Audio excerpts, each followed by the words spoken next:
vois, là, je me positionne comme ça, jambes en avant, et voilà, ou tu peux comme ça, là, ouais, c'est pas mal, c'est pas mal. Oh, hi GDC, we're just working on our last balancing patch.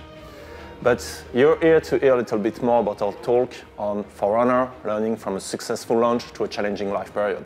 We'll go through many different parts and very different learnings, like for the life period, an example, why we started early, why we started 1.5 years before, what we learned to do from doing different type of life periods with different objective and different content, and as well.